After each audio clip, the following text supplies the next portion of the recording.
Hola a todos, esta es la comunidad de Venganza Caliente, Hot Revenge. ¿Listos para escuchar una nueva y picante historia?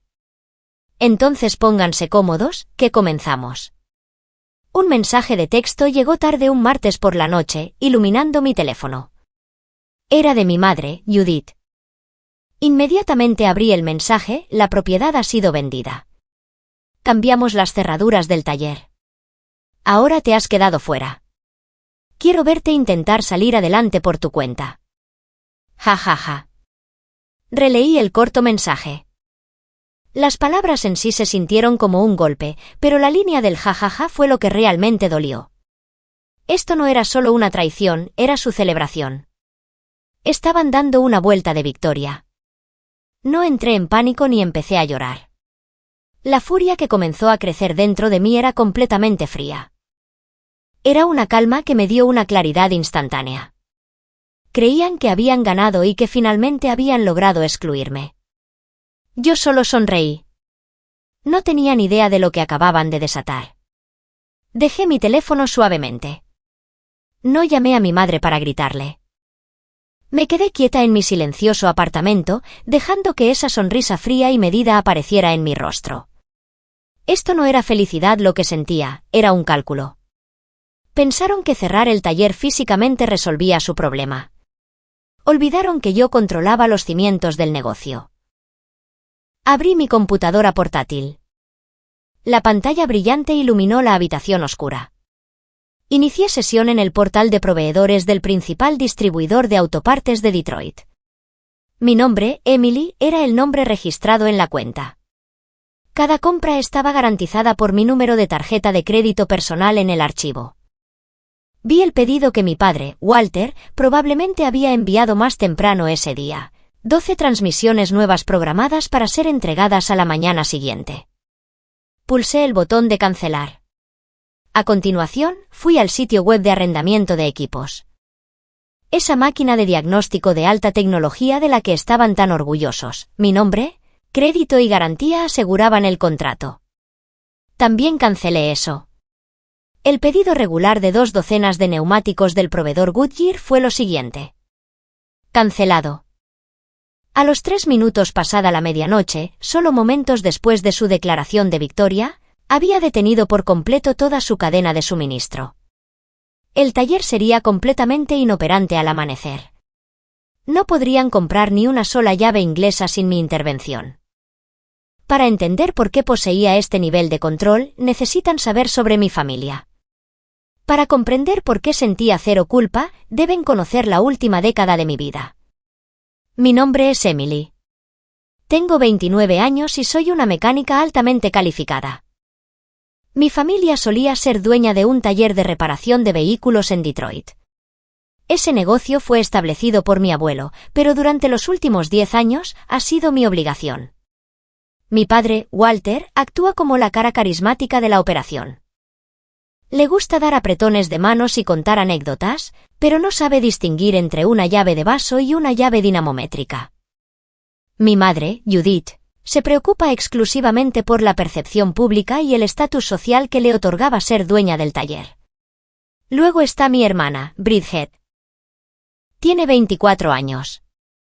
Ella siempre fue la hija de oro. Mi madre vivió su vida enteramente a través de ella. Mi hermana es encantadora y atractiva, y nunca ha puesto un pie dentro del taller. Solía decir que era alérgica a la grasa. ¿En serio? Era alérgica al esfuerzo.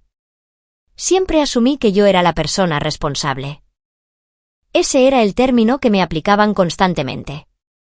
Responsable. Suena como un cumplido, pero en nuestra familia era una pesada carga de por vida. Mientras mi hermana recibía un título en administración de empresas totalmente pagado y dinero para su guardarropa profesional, yo estaba ocupada trabajando en el taller. Empecé a barrer los suelos cuando tenía 15 años. A los 19, podía reconstruir un motor. A la edad de 22 años, no solo era la mecánica principal, sino también la contable, la gerente de inventario y el contacto con los proveedores. Yo era lo único que impedía que la empresa entrara en ejecución hipotecaria. El negocio de reparaciones estaba profundamente en problemas. Funcionaba como un pozo sin fondo para el dinero. Yo era la única persona que aportaba capital. Contribuí con algo más que mi tiempo personal, lo financié con mi propio capital. La cantidad total alcanzó los $195,000. Registré la cifra con exactitud porque soy meticulosa con los registros financieros. Esta obligación comenzó hace 5 años. La línea de crédito comercial de mi padre estaba a punto de ser cancelada por el banco. El pagaré era de $15,000. Pedí un préstamo por separado yo misma para liquidarlo. Usé mi excelente calificación crediticia para esto. Lo racionalicé como una forma de asegurar el futuro de la familia. Más tarde, hace 3 años, tuvimos que reemplazar los elevadores hidráulicos. Los inspectores de seguridad condenaron los viejos. Mi padre consideró cerrar el taller. Yo lo detuve. Gasté $50,000, que eran todos mis ahorros, para comprar 2 elevadores nuevos y el equipo de diagnóstico moderno necesario. Las instalaciones no podrían funcionar sin ellos. El detalle más difícil, que odio recordar, fue cubrir $40,000 en nómina durante los últimos 2 años. Eran pequeñas cantidades añadidas constantemente, unos pocos miles aquí y allá. Esto evitó que mi padre tuviera que admitir su fracaso ante el personal. Evitó la humillación de los cheques devueltos. La gente a menudo pregunta, ¿por qué seguiste apoyando un proyecto perdido? ¿Por qué no te limitaste a marcharte? Parece obvio cuando eres alguien de fuera. Sin embargo, una vez que estás sumergido en ello, estás atado por lo que yo llamo las cadenas invisibles del sobreviviente. Cuando creces en un lugar donde tu valor es igual a tu utilidad, descubres una verdad.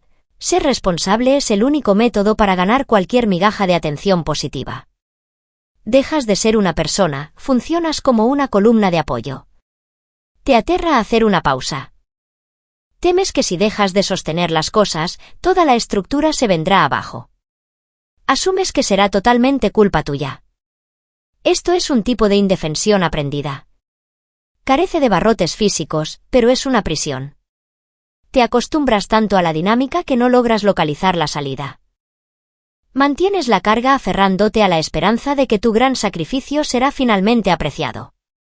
Crees profundamente que si tu desempeño es lo suficientemente bueno, si eres lo suficientemente fuerte o simplemente lo suficientemente útil, finalmente te notarán. Pero el reconocimiento nunca llega.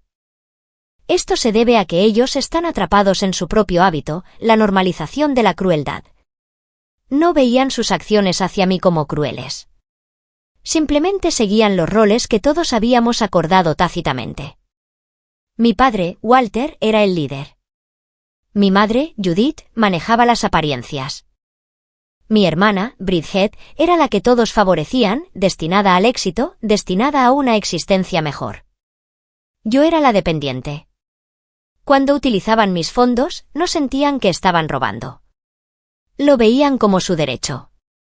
Era simplemente la hija responsable cumpliendo con su deber. Aceptaron que mi financiamiento era necesario para el progreso de mi hermana.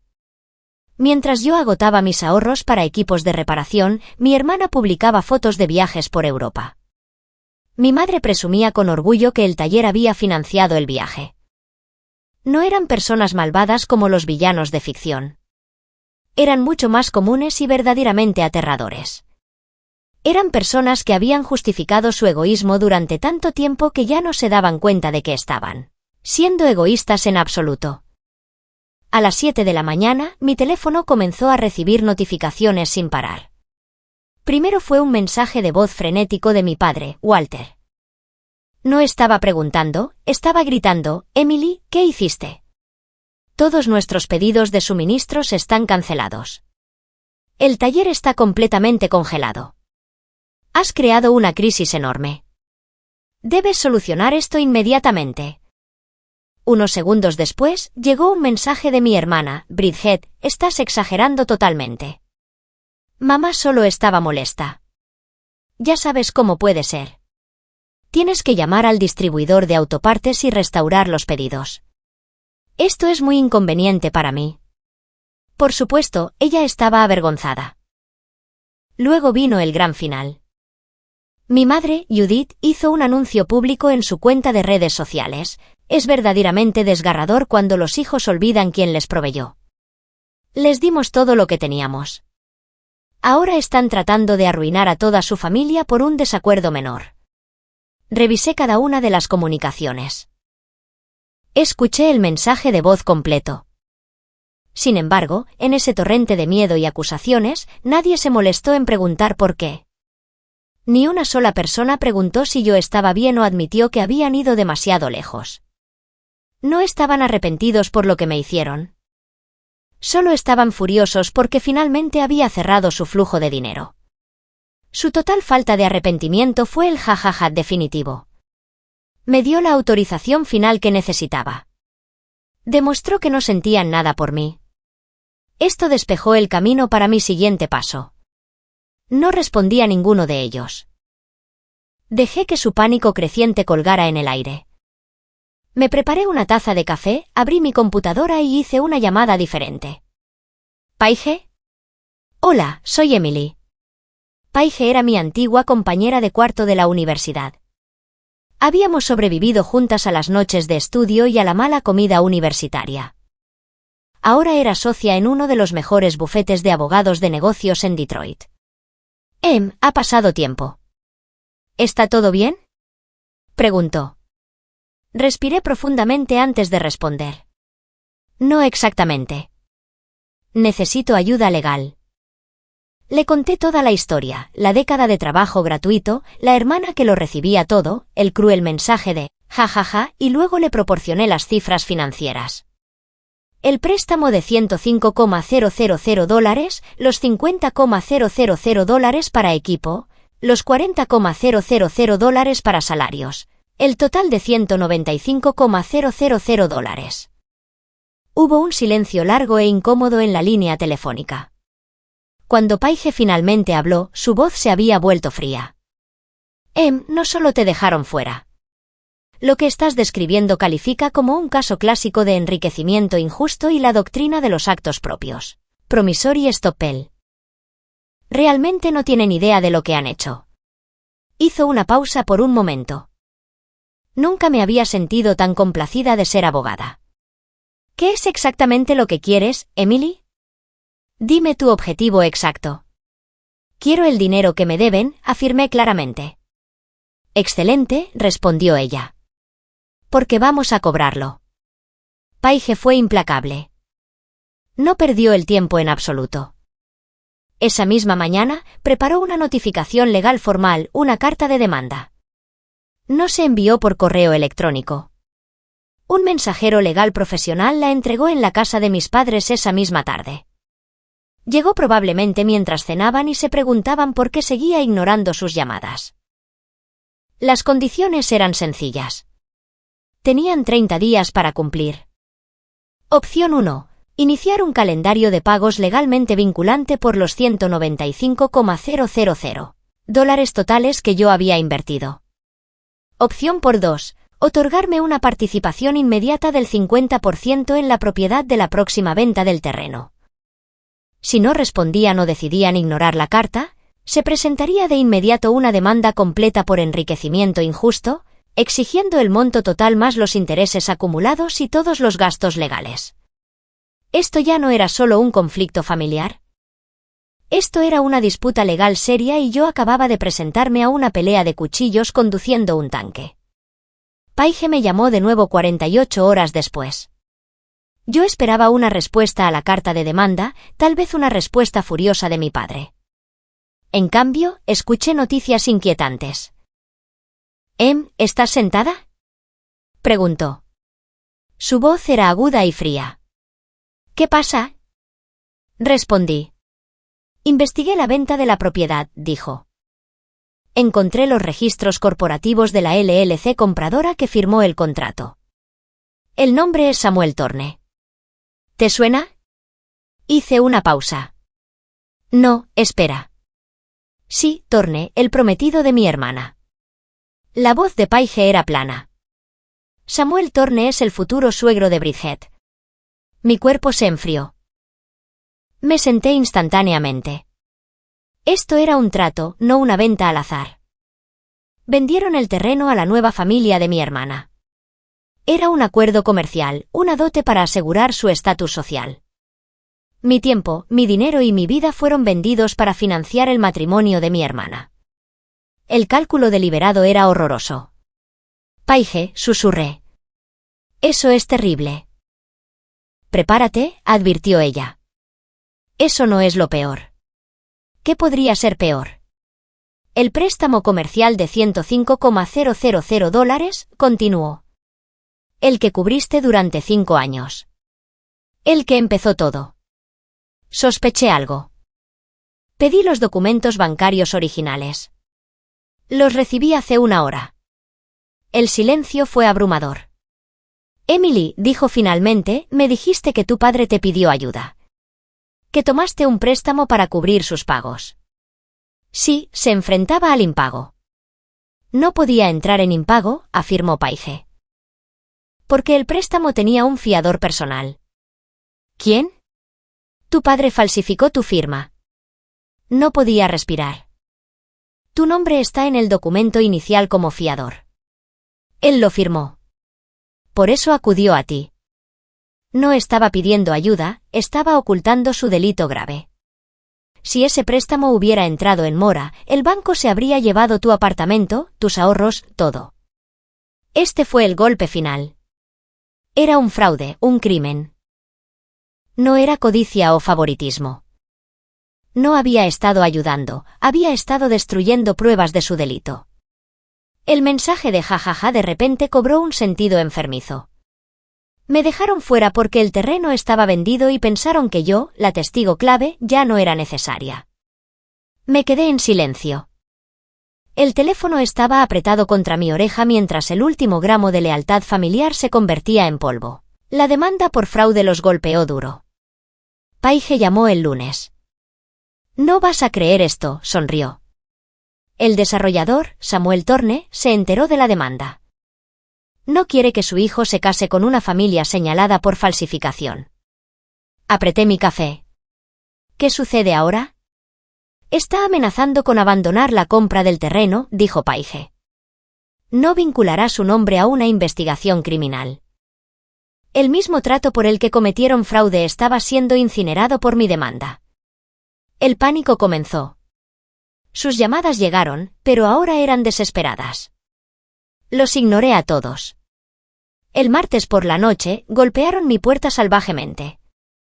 Miré por la mirilla. Era mi madre, Judith. Su fachada había desaparecido. Estaba despeinada y llorando. Abrí la puerta.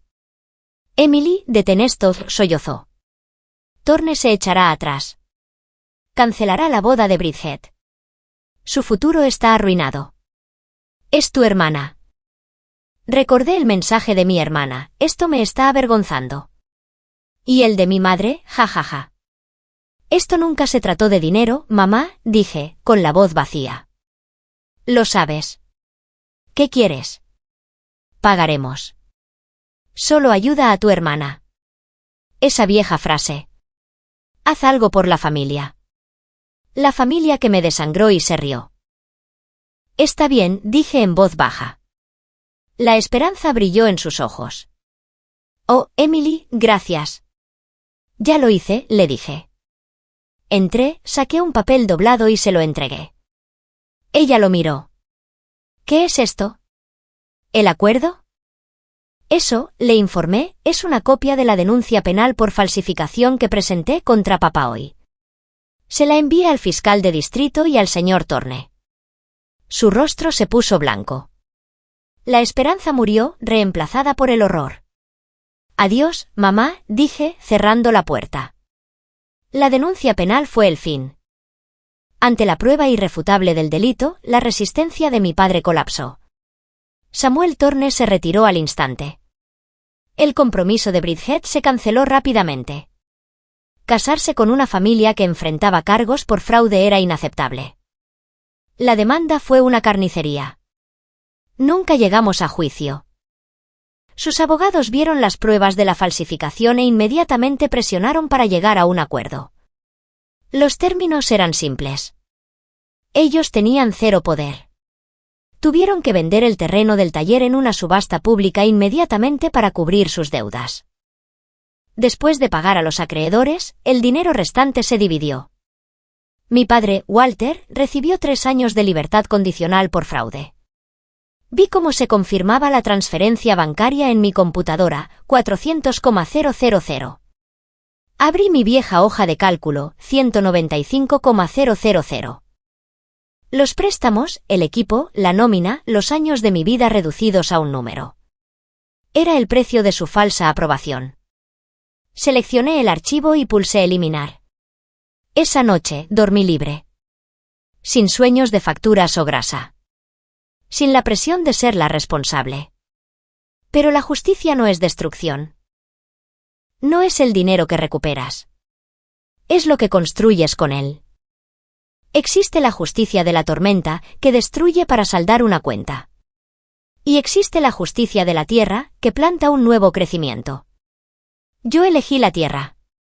Pasaron 6 meses.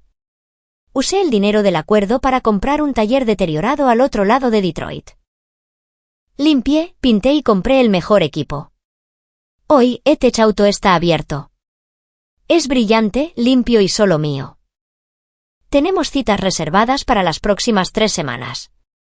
Esta mañana, bajo un Mustang clásico, mi nueva aprendiz, una mujer joven recién salida de la escuela de oficios, me miró nerviosa. Emily, y preguntó, ¿estoy lista? Me vi a mí misma en ella.